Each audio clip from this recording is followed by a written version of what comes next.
Welcome to Sweet Life Beat Life. We hope this video helps. You begin now by powering off and removing any cable. This prevents strain and keeps things clean.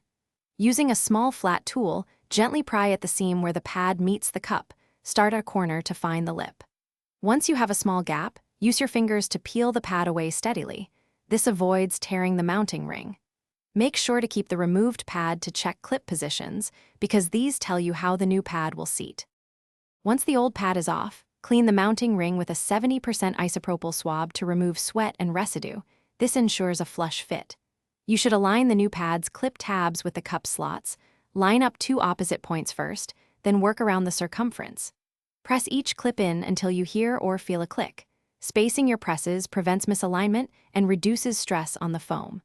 Make sure the pad sits evenly so the seal and comfort are restored. You finish by checking the fit. Rotate the cup and feel for any gaps or uneven edges. A consistent seal equals best sound and comfort. If a clip doesn't engage, don't force it. Pry that area out slightly, realign two opposite tabs, then press the rest in sequence, because this reduces stress and ensures engagement.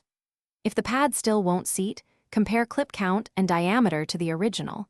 Keep packaging and parts for an exchange if the size is wrong. Thanks for watching. Consider subscribing if we helped you.